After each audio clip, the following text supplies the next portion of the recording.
예수님께서 산상수훈의 가르침을 다 마치셨습니다. 모두 산상수훈의 말씀을 5장, 6장, 7장에서 다 가르치셨죠. 예수님께서 그렇게 산상수훈의 말씀을 다 가르치시자 그 예수님의 가르치심을 들은 사람들의 반응이 또 놀라웠습니다. 어떻게 저런 권위 있는 말씀을 하실 수 있을까?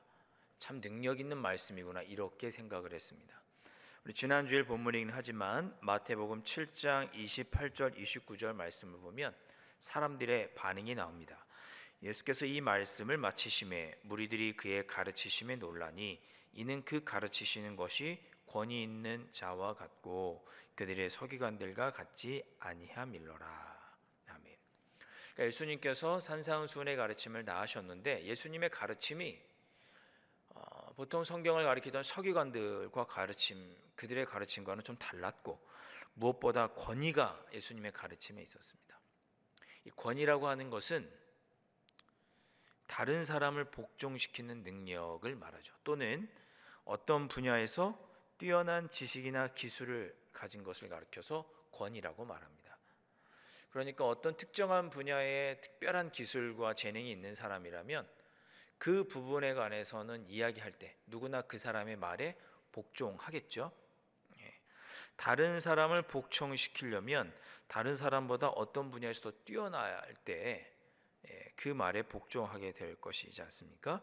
그래서 권위가 있다는 것은 자신이 가진 능력, 영향력으로 다른 사람들의 자유를 제한할 수 있는 권리 또는 능력을 가리켜서 권위라고 말합니다. 그러니까 예수님의 말씀을 들었더니 그 예수님의 말씀에 복종하고 순종하고 싶은 그런 마음이 들었다는 거죠. 예수님 말씀에 그런 권위가 있었다는 거예요. 우리 흔히 가정에서 부모가 권위가 있어야 된다, 그런 표현을 쓰잖아요. 부모가 자녀들에게 무슨 말을 하면 자녀들이 부모의 말을 듣고 순종하고 따르려고 하는 그런 모습이 있을 때 부모가 권위가 있다, 이런 표현을 쓰죠. 그러니까 강압적으로 폭력이나 강압적인 행동을 하는 것이 아니라 따뜻하고 부드러운 말로 할지라도 자녀들이 부모의 말에 순종하게 하는 그 부모의 권위가 있는 가정이 올바른 가정이라고 할 수 있겠죠. 그러려면 부모가 먼저 좋은 모습을 보여야 하겠습니다. 목회자의 권위는 어디서 나올까요? 말씀을 전하고 그 말씀에 제가 본을 보이는 모습을 보이면 여러분들이 나도 목사님처럼 그 말씀대로 살아야겠다, 이렇게 생각을 하고 전하는 말씀에 복종하고 순종하시게 되겠죠. 이게 목회자가 가진 권위입니다. 성경도 권위가 있죠. 성경도 권위가 있습니다. 우리의 삶을 그 말씀에 순종하고 복종하게 하는 능력이 성경에 있죠. 우리가 성경 말씀을 읽으면 이건 하나님의 말씀이지, 우리가 이 말씀대로 살아야지, 이 말씀에 순종해야지, 복종해야지라고 하는 마음이 듭니다. 그것이 성경이 가진 능력, 권위입니다. 그러니까 예수님의 산상수훈의 가르침이 그 말씀대로 살아가도록 복종하게 하는 능력이 있는 말씀이었다, 그런 뜻입니다. 자, 예수님께서 이 산상수훈의 가르침을 더욱 능력 있게 다른 사람들로 하여금 예수님의 산상수훈의 말씀을 들은 사람이 그 말씀대로 살려고 하면 어떻게 해야 될까? 예수님도 그 말씀에 따라서 살고 본을 보이셔야겠죠. 예수님께서도 말씀하신 대로 살아가는구나, 그 말씀대로 살아가는 삶의 본을 예수님께서 보여주실 때 더 많은 사람들이 그 예수님의 권위에 순종하고 복종할 것입니다. 예수님이 하는 말을 귀담아 듣고 그 말씀대로 살겠죠. 그러니까 당시의 서기관 바리새인들은 그러지 못했던 거예요. 말로는 율법을 가르치고 하나님의 말씀을 전한다 하면서도 그들은 그렇게 살지 못했던 거죠. 그러니까 그들은 권위가 없었어요. 그러나 예수님은 말씀하시고 그 말씀하신 대로 사셨고 본을 보여주셨죠. 그런 권위가 있었습니다. 그래서 예수님이 하신 말씀에는 순종하고 복종해야겠다는 생각이 들 수밖에 없었어요.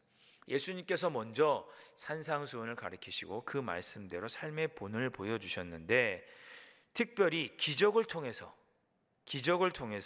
하나님 나라의 복음을 증거할 만한 권위가 자신에게 있다는 것을 보여주셨습니다. 그래서 8장과 9장에 보면 예수님께서 행하신 기적이 8가지, 9가지 이렇게 나와요. 자, 그 예수님께서 기적을 통해서 나는 하나님 나라의 복음을 증거할 만한 권위가 있는 자라는 것을 보여주셨는데 8장에 보면 그 첫 번째 기적이 나옵니다. 무슨 기적입니까? 읽으셨잖아요, 방금. 나병 환자를 치료하시는 기적을 베푸십니다. 나병 환자. 예. 맞죠? 네. 저 보지 마시고 성경책 보시면 나병 환자를 치유하신 말씀이 나옵니다. 참고로 마태복음에서 예수님께서 하신 첫 번째 기적은 나병 환자를 치유하신 것이고, 마가복음에서 하신 첫 번째 기적은 마가복음 귀신을 쫓아내십니다. 누가복음에서 하신 첫 번째 기적은 맞추시는 분에게 제가 점심을 대접하겠습니다. 누가복음에서도 귀신을 쫓아내시고, 요한복음에서는 가나 혼인잔치의 기적을 베푸십니다. 물로 포도주를 만지는 기적. 지난 주일에 나눴잖아요. 그래서 물로 포도주를 만지는 기적은 요한복음에 나오는 첫 번째 기적이고, 귀신을 쫓아내는 기적은 마가복음과 누가복음의 기적이고, 마태복음에서는 나병 환자를 가장 먼저 고치십니다. 그거는 다 의미가 있지만 아주 중요한 건 아닙니다. 자, 예수님께서 첫 번째 기적을 베푸시는데, 예수님께서 산하에서 하나님의 말씀 복음을 다 증거하시고 가르치시고 산에서 내려오셨는데 수많은 무리들이 예수님을 이렇게 따랐습니다. 예수님께 나와왔어요. 그렇게 예수님께 나온 사람들 중에, 무리 중에 나병 환자가 있었습니다. 나병 환자. 2절 말씀이죠. 한 나병 환자가 나와 절하며 이르되 주여 원하시면 저를 깨끗하게 하실 수 있나이다 하거늘. 예수님께서 원하시면, 예수님은 능력이 있으시니까 마음에 원하기만 하시면 저를 깨끗하게 하실 수 있습니다. 저를 고쳐주십시오. 병 낫기를 원합니다. 그렇게 예수님께 간구한 거예요. 예수님께서 그렇게 하실 권위가 있고 그렇게 하실 능력이 있음을 확신하고, 예수님께서 마음만 먹으시면 저를 그렇게 깨끗하게 고치실 수 있습니다.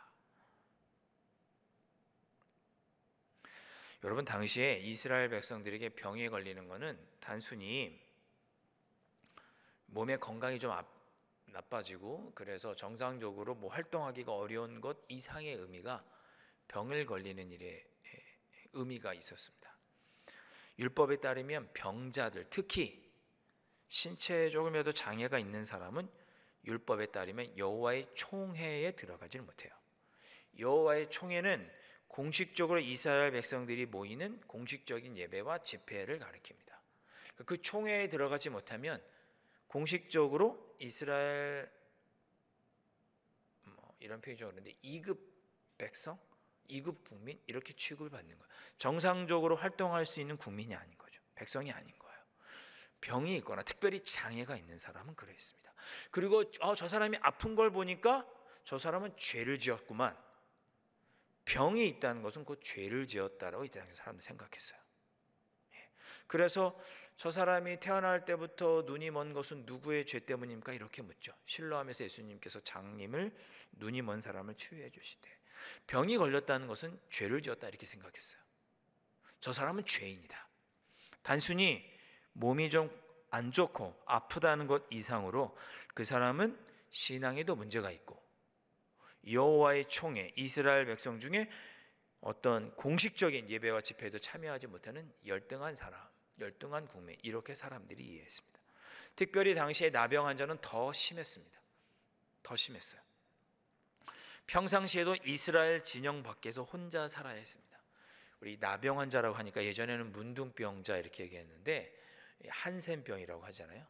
예수님 당시 이때에는 문둥병, 한센병만을 가리켜서 나병 환자라고 그러지 않았습니다. 몸에 하얗게 일어나고 피부병이 생기면 다 나병 환자라고 통칭해서 불렀어요. 그때 이렇게 병명이 세부적으로 나눠져 있고 그러지 않을 때인 거죠. 그러니까 몸에 뭐가 나고 그러면 한센병 걸렸다, 나병 환자다. 이렇게 피부병 걸린 사람은 모두 나병 환자로 취급을 했습니다. 그리고 그들은 이스라엘 진영 밖에서 혼자 살았어야 돼요. 왜? 전염시키면 안 되니까. 피부 접촉이나 이런 옷 같은 걸 만져서 전염되면 안 되니까 무조건 이스라엘 밖에서 격리시켜서 생활하게 했습니다. 그래서 나병에 걸린 사람은 육체적으로도 힘들지만 심리적으로도 사회적으로도 충격을 받을 수밖에 없었어요. 가족과도 격리되고 친구들과도 격리되고 이웃들과도 격리되고 하나님께 나와 예배드릴 수도 없고 성전에 갈 수도 없고 이스라엘 총회로 모일 수도 없는 그런 사람들이 나병 환자들이었습니다. 그러니 나병에 걸렸다는 것은 사회적으로 사형 선고받았다 그런 뜻입니다. 그래서 4절에 보면 제사장에게 가서 몸을 보여라 이런 표현이 나와요. 왜? 단순히 그 사람이 육체의 질병이면 의사에게 가야겠지만 그 사람이 종교적으로 사회적으로 회복됐다는 걸 확인해야지만 했기 때문에 나병이 다 나으면 제사장에게 가서 몸을 보이고 확인을 받았던 것이에요. 다른 주석을 보면 이 나병 환자를 가리켜서 이스라엘의 2급 백성이라고 평가합니다. 그러니 나병 환자가 예수님께 나와서 예수님 제 병을 고쳐주십시오라고 요청한 것은 단순히 몸의 회복만을 의미하는 것이 아니고 육체도 건강하기 원하지만 사회적으로도 제가 회복되기를 원합니다 그런 뜻입니다. 다시 가족을 만나고 싶습니다. 다시 이웃들 만나고 싶고 다시 교회에 가고 다시 성전에 가서 하나님께 예배드리고 싶습니다 그런 뜻입니다. 그런 간절한 마음으로 나와서 예수님께 나병을 치료해 주시기를 요청한 것이죠.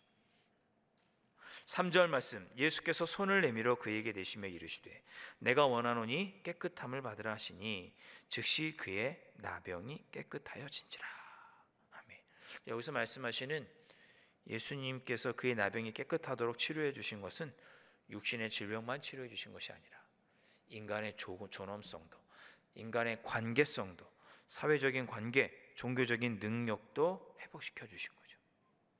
깨끗하게 치유받았으니 나병이 나았으니 가족도 만날 수 있고 사랑하는 사람을 안아볼 수도 있고 손을 잡을 수도 있고 주님 전에 나가 예배드릴 수도 있고 하나님을 만날 수도 있고 예루살렘 총회에 당당하게 이스라엘 백성의 일원으로 참여할 수 있게 된 거죠.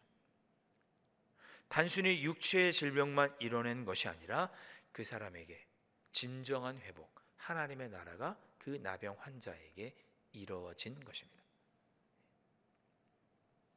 예수님은 나병 환자를 특별하게 사랑하셨습니다. 그를 단순한 환자로 취급하지 않고 이웃으로 대하셨어요. 그가 자기에게 나병 환자가 이게 다가올 때 어이 저리가 하지 않으셨어요. 왜 나병 환자가 나한테 오지라고 정죄하지 않으셨고 비판하지 않으셨습니다. 병 낫기를 간절히 바라는 그에게 하나님 나라를 선물로 주시죠. 산상수훈에서 예수님께서 가르쳤던 것을 그대로 예수님께서 실천하시고 본을 보여주신 거예요. 3절에 보면 예수님께서 손을 내밀어 그에게 대셨다 이런 표현이 납니다. 손을 내밀어 그에게 대시니 누가 나병 환자에 만지고 싶겠어요? 누가 그 하얗게 막 피부 일어나는데 손대고 싶겠어요? 여러분 저희 코로나 때 생각해 보세요. 악수도 하면 안 된다고 해서 어떻게 했어요? 인사 이렇게 했잖아요. 팔꿈치로 이렇게 서로 이렇게 뭐 대고. 생각해 보면 참 유치해요, 그렇죠? 네. 코로나 때 그거 코로나 걸릴까봐 서로 악수하는 일도 못했죠. 주저했잖아요. 그런데 누가 그 문둥병자, 나병 환자죠, 피부병 걸린 사람을 직접 손을 대고 싶겠어요? 예수님은 그에게 직접 손을 대셨어요. 너도 한 사람의 인간이다. 존중해 주시고 나의 이웃으로 예수님께서 대해 주신 거죠. 예수님 당시에 맹인, 다리 저는 사람, 귀 먹은 사람, 말 못하는 사람 다 2급 이스라엘 백성이라고 취급받았습니다. 너희들은 정상인이 아니야. 사람들이 멀리하고 죄인 취급하고 사회로부터 격리시키고 하나님으로부터 격리시켰습니다. 예배도 드릴 수 없고 회당에 나가서 말씀을 들을 수도 없고 이스라엘 총회도 갈 수 없고 예배도 성전에도 갈 수 없고 이런 대우를 받던 자들에게 예수님께서 직접 찾아가셔서 하나님 나라를 전하시고 온전한 사람으로 구원시키시고 회복시켜 주신 거죠. 그런 상징적인 사건이 나병 환자를 치료해 주신 거예요. 나병 환자를 치료해 주신 것이 그런 의미가 있는 거죠. 나는 그것을 위해서 왔다. 나는 그것을 회복하기 위해서 왔다. 그런 내용이 8장과 9장에 가득 나오는 거죠. 8장과 9장에. 그렇게 몸소 하나님 나라를 너에게 주러 왔다는 것을 삶의 본을 보여주신 사건이 8장과 9장에 나오고, 그 첫 번째 사건이 바로 나병 환자를 치료해 주신 사건입니다. 그러니까 굉장히 의미가 있는 사건이죠. 사랑하는 성도 여러분, 저는 우리 주님께서 우리를 육체적으로 뿐만 아니라 사회적으로도 정신적으로도 하나님과의 관계, 신앙의 문제도 회복시켜 주시는 분인 줄 믿습니다. 저희들에게 그런 확신이 있는 거죠. 그 믿음이 있어서 나병 환자는 예수님께 나를 깨끗하게 하실 수 있나이다 라고 고백했습니다. 그 믿음대로 이루어진 거죠. 예수님은 나를 회복시키실 수 있습니다. 나의 질병도 회복시키실 수 있습니다. 예수님은 내 상한 심령도 위로를 주시고 회복시키실 수 있습니다. 깨어진 관계도 회복시키실 수 있습니다. 내 지치고 상한 마음도 회복시키실 수 있고, 깨어진 교우들과의 관계도, 나약해진 나의 신앙도 회복시키실 수 있습니다. 그런 믿음이 나병 환자에게 있었던 거죠. 그 믿음을 보시고 예수님께서 회복시켜 주셨습니다. 예수님은 그 일을 위해서 오셨다는 것을 오늘 나병 환자를 치료해 주시면서 보여주신 거죠. 자, 두 번째, 이렇게 나병 환자를 치료하신 후에 예수님께서는 육체적으로 또 사회적으로 또 종교적으로 구원하시고 회복시키신 예수님이 이제는 이방인들에게도 이런 구원과 회복이 있을 것을 보여주십니다. 이 나병 환자가 비록 병에 걸리긴 했지만 유대인이었거든요. 근데 이번에는 유대인만이 아니라 이방인들에게도 구원과 회복이 있다는 것을 보여주시는 거예요. 그것이 이어서 나오는 5절부터의 기적입니다. 5절 말씀 보시면 예수님께서 가버나움에 가셨죠. 예수께서 가버나움에 들어가시니 한 백부장이 나와 간구하여 그랬습니다. 여러분, 가버나움은 예수님께서 가장 많이 활동하셨던 지역인데 갈릴리 북쪽에 있는 지역입니다. 기록에 따르면 당시에 무역로였고, 그래서 사람들의 상업이 활발하고, 그래서 로마가 거기에 세무소를 뒀다고 합니다. 그 세무소, 세금을 징수해야 되니까. 또 그 세금을 징수하고 그 세무소를 관리할, 치안을 유지할 병력이 항상 거기에 주둔하고 있었습니다. 군사들이 거기 있었어야 했어요. 그 군사, 치안을 담당하는 로마의 수비대의 백부장 중에 한 사람이 예수님께 나온 거예요. 그러니까 이 백부장은 로마 사람이에요. 유대인이 아니에요. 당시의 백부장은 그 밑에 약 60명에서 80명 정도의 병사를 거느리고 있었다고 합니다. 로마 군대의 실무 장교였고, 로마 군대의 핵심적인 역할을 감당하는 사람이 이 백부장이었습니다. 근데 이 백부장의 하인이 중풍병으로 괴로워한 거예요. 본인이 걸린 게 아니고 본인의 하인이 중풍병에 걸렸어요. 본인의 하인이라는 표현이 나오는데, 하인에게까지 이렇게 관심을 가질 거면 참 좋은 사람이었던 것 같긴 해요. 6절 말씀에 이르되 주여 내 하인이 중풍병으로 집에 누워 몹시 괴로워하나이다. 좀 고쳐주십시오 요청합니다. 예수님께서 즉각적으로 대답하시죠. 고쳐주겠다. 뜸들이지도 않으세요. 고쳐주겠다. 7절 말씀 이르시되 내가 가서 고쳐주리라. 바로 즉각적으로 대답을 하십니다. 아까 나병 환자도 예수님께서 즉시 손을 대고 치료해 주신 것처럼 백부장의 하인도 내가 즉시 치료해 주겠다고 예수님께서 말씀합니다. 이 백부장은 유대인이 아니고 로마인입니다. 이스라엘 백성들 입장에서 보면 원수와 같은 존재죠. 왜? 자기 나라를 점령하고 있는 자니까. 굳이 치료해 주실 필요가 있으실까? 왜? 유대인에게 원수인데. 그리고 이 로마 군인이 예수님을 어떤 분으로 알았기 때문에 예수님께서 자신의 하인을 치료해 달라고 요청했을까? 놀랍기도 하죠. 심지어 이 백부장은 예수님도 놀랄 만한 말을 합니다. 8절과 9절 말씀. 백부장이 대답하여 이르되 주여 내 집에 들어오심을 나는 감당하지 못하겠사오니 다만 말씀으로만 하옵소서. 그러면 내 하인이 낫겠사옵나이다. 나도 남의 수하에 있는 사람이요 내 아래도 군사가 있으니 이더러 가라 하면 가고 저더러 오라 하면 오고 내 종도로 이것을 하라 하면 하나이다. 지금 백부장은 예수님께서 사람을 고치실 능력이 있고 그렇게 하실 권위, 질병을 고치실 권위가 있다는 것을 믿고 있는 거예요. 다만 말씀으로만 하옵소서. 그럼 고쳐질 것입니다. 말씀만 하십시오. 그럼 고쳐질 것입니다. 이렇게 얘기하고 있는 거죠. 지금 저에게 오실 필요도 없고 그냥 계속 계신 곳에 그냥 말씀만 하시면 내 하인이 나을 것입니다. 놀랍죠? 예, 그렇게 고백을 해요. 지금 생각해도 대단한 믿음이에요. 더 놀라운 믿음을 보십시오. 백부장은 아까 8절 말씀에서 그렇죠.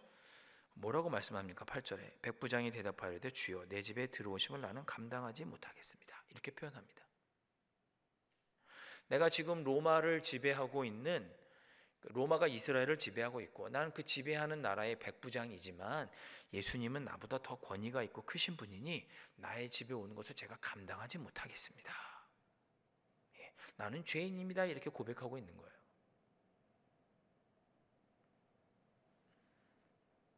예수님, 저는 죄인입니다. 나는 아무런 능력이 없고 오직 제 하인을 치료해 주실 분은 예수님 뿐입니다. 예수님께서는 그렇게 하실 능력이 있으십니다. 저희 집에 모실 만큼 저는 그런 사람이 아니에요, 주님. 그냥 여기서 말씀만 해주세요. 저는 죄인이에요. 저는 능히 감당할 자신이 없어요. 주님, 말씀만 해주세요. 주님은 그렇게 하실 수 있는 능력이 있으신 분이시지 않습니까? 이런 믿음을 갖고 이방인이 예수님에게 간구합니다. 예수님께서 놀라실 수밖에요. 10절 말씀에 이렇게 하시죠. 예수께서 들으시고 놀랍게 여겨 따르는 자들에게 이르시되 내가 진실로 너에게 이르노니 이스라엘 중 아무에게서도 이만한 믿음을 보지 못하였노라.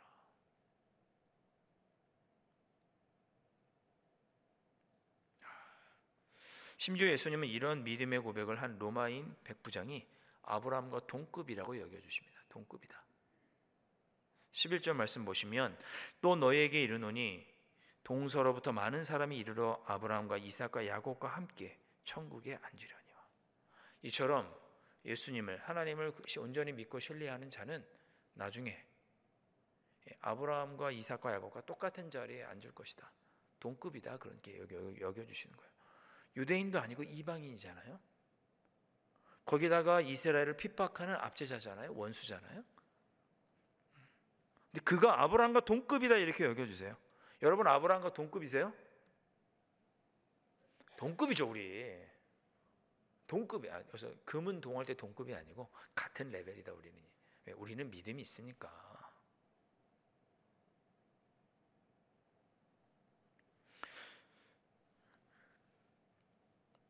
부활절 보내고 3일 되었습니다. 설마 우리의 마음에 벌써 부활에 대한 믿음이 약해지신 건 아니겠죠?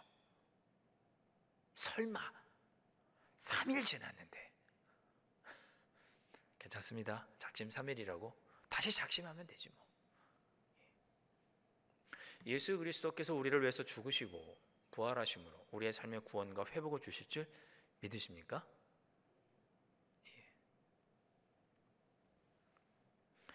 그것을 믿는 자는 아브라함과 동급이고 못 믿는 자는 어떻게 되겠어요?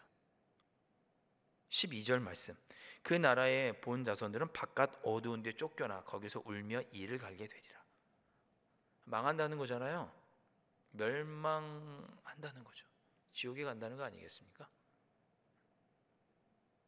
믿음이 없으면 어떻게 돼요? 멸망, 어둠의 자리에서 쫓겨나 울며 이를 갈게 될 것이다 라고 예수님께서 경고하십니다.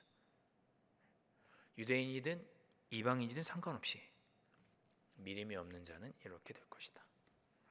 믿음이 있으면 우리는 아브라함과 동급, 믿음이 없으면 이를 갈게 되는 거죠.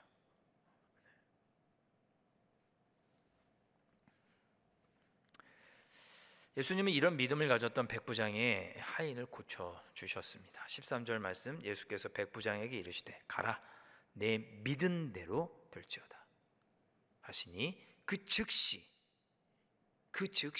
하인이 나으니라. 마가복음 보면 백부장이 돌아갔어요. 집에 돌아가 봤더니 언제 나왔냐 물었더니 몇 시쯤 나왔대요. 딱 생각해 보니까 예수님께서 하인이 나을 것이다 라고 말한 그 순간이구나, 그 시간이구나 딱 알았어요. 마가복음 보면 가라, 내 믿은 대로 될지어다. 믿은 대로 되는 역사가 우리의 삶에 충만할 수 있기를 주님의 이름으로 축복합니다. 그렇다면 여러분에게 여쭙겠습니다. 우리 믿은 대로 된다고 그랬잖아요. 그럼 여러분 뭘 믿고 계세요? 뭘 믿고 계시는 거예요? 믿은 대로 된다고 그랬으니까. 부활신앙이죠. 나를 위해서 십자가 달려 돌아가 죽으심으로 나의 죄를 용서해 주시고 나에게 구원과 회복을 주실 것이라고 하는 믿음. 그 믿은 대로 되는 거죠. 이 믿음이 있는 자가 아브라함과 동급이고, 이 믿음이 없는 자는 바깥 어두운 곳에 쫓겨나 울며 이를 갈게 되겠죠. 예수님은 자신이 산상수훈을 통해 하셨던 말씀을 몸으로 실천하셨습니다. 그래서 인간 대우를 받지 못했던 나병 환자를 사랑하시고 그를 자기의 이웃으로 받아주시고 그의 삶을 회복시켜 주시죠. 60만 회복시켜 주신 것이 아니라 그의 사회적이고 관계적이고 종교적인 삶도 온전하게 구원하여 주시고 회복시켜 주십니다. 우리도 우리의 삶 속에서 산상수훈의 가르침, 팔복의 가치관으로 실천하며 살 것을 다시 한번 우리도 다짐해 보셨으면 좋겠습니다. 예수님께서도 그 말씀을 믿으셨기에 하나님 말씀대로 사셨던 것처럼 우리도 주님께서 가르쳐 주셨던 산상수훈의 가르침을 믿고 실천하면 우리의 삶에도 이런 회복이 일어나게 되겠죠. 그 믿은 대로 될지어다. 그 믿은 대로, 내 믿은 대로 될지어다. 이방인이었던 로마의 백부장의 믿음을 칭찬하시고 그의 삶에도 하나님의 나라가 임하게 해주셨습니다. 예수님은 이웃만이 아니라 예수님의 이웃은 유대인만이 아니었죠. 온 인류였습니다. 예수님에게 이웃은 원수도 로마인도 모든 이방인들도 다 이웃이었습니다. 그들에게도 구원이 임하고 그들에게도 참된 회복이 일어납니다. 예수님께서 그의 믿음을 보시고 그렇게 해주신 거죠. 그렇다면 우리의 믿음을 보시고 예수님께서 그렇게 해주지 않으실까요? 그렇게 해주시겠다는 거예요. 내 믿은 대로 될지어다. 그러니까 우리가 믿어야죠. 이거 같은 말이 계속 반복되고 있어요. 우리가 믿어야죠. 믿은 대로 되니까.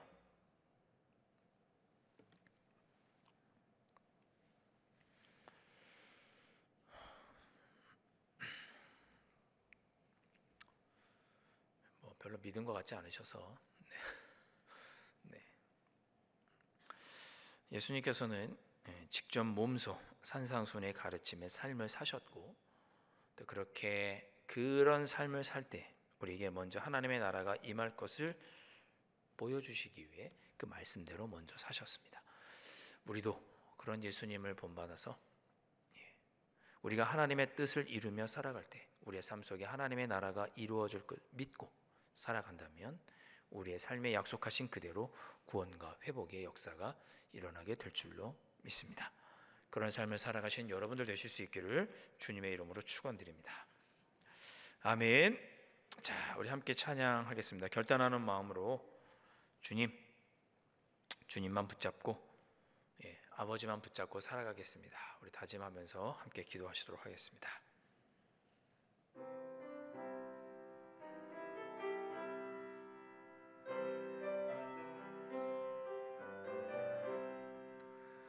내일 일은 난 몰라요. 하루하루 살아요. 불행이나 요행함도 내 뜻대로 못해요.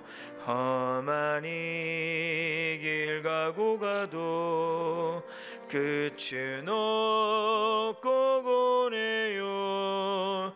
주님 예수 팔레미사 내 손 잡아주소서. 내일 일은 난 몰라요. 장래일도 몰라요. 아버지여 날 붙드사 평탄한 길 주옵소서. 좁은 이 길 진리의 길 주님 가신 그의 길 힘이 들고 어려워도 찬송하며 갑니다. 성령이여 그 음성을 항상 들려주소서. 내 마음은 정에서요 변치 않게 하소서. 내일 일은 난 몰라요, 장래일도 몰라요. 아버지여 주신 소명 이루소서.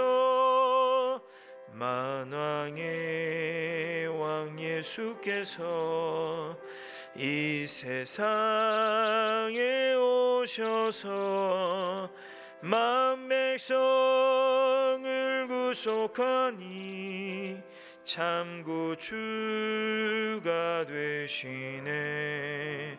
순교자의 본을 받아 나의 믿음 지키고 순교자의 신앙 따라 이 복음을 전하세. 불과 같은 성령이여 내 맘에 항상 계셔 천국 가는 그날까지 주여 지켜주옵소서. 아멘. 우리 시간에 함께 한번 기도하시겠습니다. 주님, 저의 믿음 없음을 용서하여 주시옵소서. 부활절을 지난 지 이제 얼마 되지도 않았음에도 불구하고 나에게 주님께서 부활을 통해 약속해 주신 죄의 용서함에 대한 은혜, 내가 구원받아 내 삶 속에서 회복되고 하나님의 나라가 임할 것이라고 하는 믿음을 잃어버렸던 저의 어리석음을 용서해 주시고, 아버지 하나님 다시금 이 믿음을 새롭게 붙잡고 먼저 그의 나라와 그의 의를 구하며 살아갈 수 있도록 인도하여 주시옵소서. 삶 속에서 하나님의 말씀에 순종하는 삶을 통해서 우리도 이 땅에서 믿음의 본을 보이며 순종의 열매를 맺어갈 수 있도록 성령께서 이끌어 주시옵시고, 하나님의 말씀대로 믿음으로 따라 살아가겠사오니 우리의 삶에 하나님의 나라가 임하는 아버지 하나님 축복을 허락하여 주시옵소서. 우리 시간 이 기도 제목을 가지고 주님만 온전히 믿고 의지하면서 그 말씀에 순종하며 살겠사오니 우리의 삶 속에 하나님 나라가 임하게 하여 주시옵소서. 우리 이 기도 제목 붙잡고 한 3분 정도 합심하여서 기도하도록 하겠습니다. 다시 한번 우리 기도하겠습니다. 우리 이 시간에 기도할 때는 우리 교회를 위해서 우리 함께 기도하겠습니다. 주님, 우리 강남제일교회 모든 재직 부서와 기관과 남녀 선교회 또 교육부 모든 구역이 부활의 기쁨과 능력으로 다시금 활기찬 신앙과 또 섬김과 교제를 이룰 수 있도록 회복의 은혜를 더하여 주시옵소서라고 기도하실 수 있기를 바랍니다. 또한 4월에 있는 모든 행사 가운데 하나님의 은혜가 함께 하기를 위해서 기도하시겠습니다. 구역장 수련회 또 위임식과 효도 관광 또 곧 개강하게 될 성경 공부 모임 또 지금 힘써 전도하고 있는 우리 한센명 전도대 위에 또 전도하기 위해 힘쓰는 모든 이들과 전도 축제 위에 하나님께서 함께하여서 하나님의 나라가 임하는 귀한 아름다운 행사들이 될 수 있도록 행사들을 위해서 기도해 주시기를 바랍니다. 또한 크고 작은 질병으로 신음하는 환우들과 명언이를 위해서 기도해 주시고 크고 작은 삶의 문제로 고민하고 있는 우리 모든 교우들을 위해서도 기도해 주시기를 바랍니다. 믿음으로 기도할 때 그들의 삶 속에 하나님의 나라가 이루어지는 역사가 아버지 하나님 우리 모두를 경험할 수 있도록 은혜 베풀어 주시옵소서. 이런 간절한 마음을 담아서 우리 교회 모든 재직 부서들과 4월달 행사와 우리 환우들을 위해서 우리 함께 이 시간 기도하겠습니다. 주님의 이름 크게 한번 외치시고 우리 함께 합심하여서 한 번 더 통성으로 기도하겠습니다. 주여